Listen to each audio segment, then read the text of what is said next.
Good morning. So I've been writing a new book, a supernatural type of book, and I don't have a name for it. I'm probably only about a quarter of the way through writing. It's about one man who gets the power of God for one day every week. Chapter 1, The Wait. The clock struck midnight and KP felt it again, that familiar terrible surge. The room around him dissolved like watercolor, every molecule becoming simultaneously transparent and infinitely complex. He could see everything: the precise atomic structure of the wall, the quantum trajectories of the dust mites, the intricate neural pathways of the cockroach scuttling behind his baseboard. And beyond the room, the entire world. He saw wars brewing in forgotten corners of continents, children about to be born, molecules of cancer preparing to divide in unsuspecting bodies, tectonic plates shifting millimeters that would become earthquakes years from now. Every possible timeline, every potential reality spread before him like an infinite complex tapestry. KP knew what was happening. His weekly visitation had begun. 24 hours of absolute power, 24 hours where he was no longer KP, the tired Pizza Hut cook from the night shift, but something else, something terrifying. His first impulse, as always, was to heal. The power thrummed through him, an electric current of pure potential. He could cure every disease, stop every act of violence, prevent every tragedy. But he had learned, brutally, that divine intervention was never simple. The last time he had tried to fix everything, he had caused more damage than he could comprehend. The cancer patient he had saved would later cause a traffic accident, killing 3 people. A war he prevented would have prevented a later, more devastating conflict. The universe, he had discovered, was a system of profound, incomprehensible balance. So this time, KP would be surgical, precise. He would intervene only when the cosmics truly demanded rebalancing. His nose was already bleeding. The power always took its toll, a crimson reminder of the price of divinity. One day, just one day to try to make a difference. And then back to being merely human. A slice of pepperoni pizza, cold from his earlier shift, sat untouched on the counter, a mundane counterpoint to the cosmic drama unfolding around him.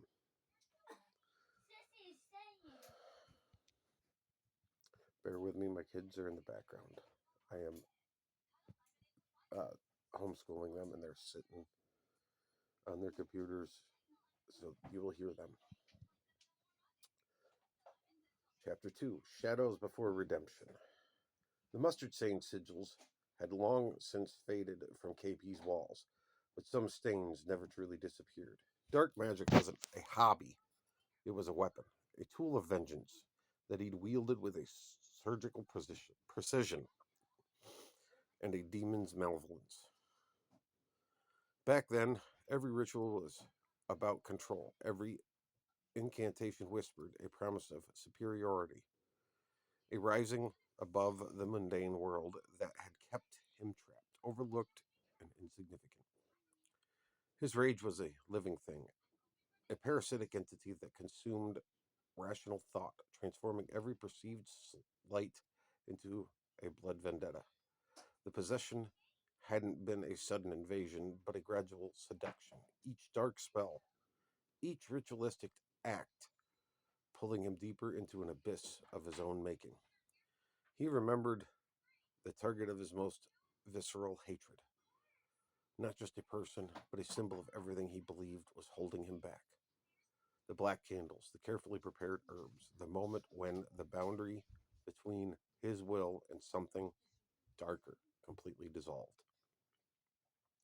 His intent had been absolute destruction, total annihilation.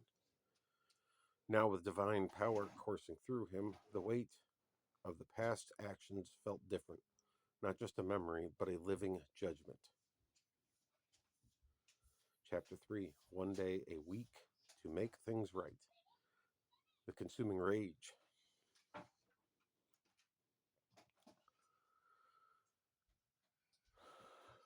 Rage wasn't just an emotion for KP, it was an architecture. A massive, intricate structure he'd constructed within himself, room by room, with walls of resentment and floors of bitter memories. Every perceived slight was another brick. Every moment he felt overlooked, another reinforcement. The Pizza Hut job wasn't just work, it was a constant reminder of how little the world respected him. Each customer who complained, the manager who criticized, each colleague who seemed to move through life with easier grace. They were all adding mortar to his fortress of fury. The rage lived in his muscles, in the way his jaw clenched when someone spoke down to him, and how his hands would involuntarily tighten into fists, knuckles whitening with an anger so pure it felt almost holy in its intensity. It wasn't just anger, it was a comprehensive worldview. People who succeeded, they were lucky. People who were happy, they were lying. The world was a rigged game, and he was going to beat it by any means necessary. Dark magic wasn't a choice, it was a weapon. The only weapon left to someone who'd been continually pushed to the margins. His rage demanded sacrifice, and he was more than willing to provide.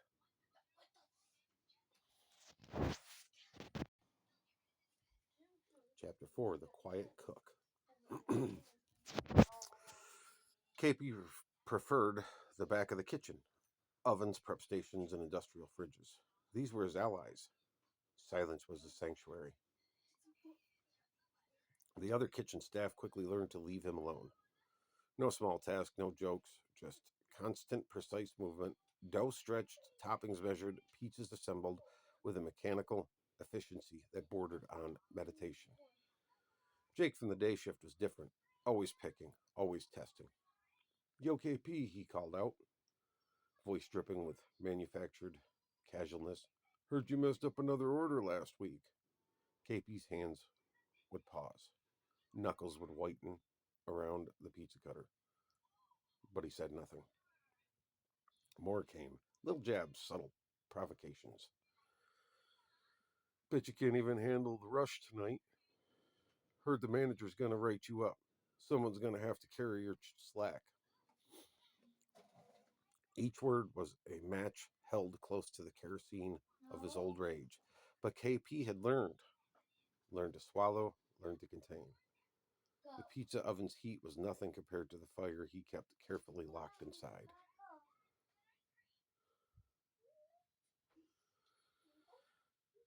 Chapter 5: The Sins That Bind. Black magic hadn't just been about power, it had been about survival. Growing up, KP learned early that the world was a place of predators and prey. He refused to be prey again. Each dark ritual was a shield, each incantation a weapon forged from years of accumulated pain. The people who'd hurt him, who'd pushed him to the margins, they'd never understand the depths he'd go to protect himself. His first serious magical working wasn't about destruction, it was about protection. The man who'd abused his sister, the teachers who'd ignored his own suffering, the family that had thrown him away like broken trash. Each became a target, not out of random hatred, but calculated vengeance. But magic, he discovered, was never clean, never precise. The spells meant to protect would twist. The shields would become prisons. The vengeance would consume everything, including himself. Now, with these divine powers, he saw the interconnected web of cause and effect.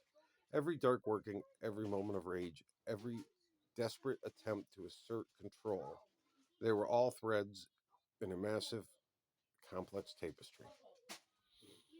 And for one day each week, he could finally see the entire pattern. One day to understand, one day to potentially heal, and one day to make right what he'd once destroyed. The next chapter: The Unexpected Defender. Her name was Elena, and she saw what others missed.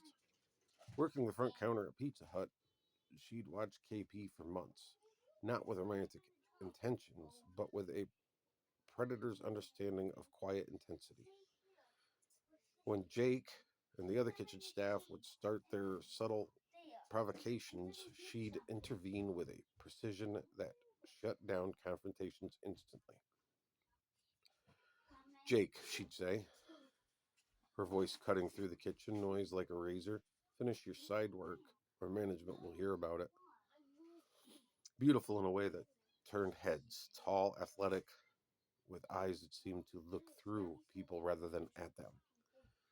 Elena wasn't interested in traditional romantic dynamics. She recognized in KP something familiar, something broken, something surviving. She knew somehow the physical intimacy wasn't a part of his world, and she didn't care. Protection wasn't about possession, it was about understanding. When the other staff members backed off, confused by her intervention, KP would continue his work, silent, precise, and contained. She was the shield he never asked for, but desperately needed. But what?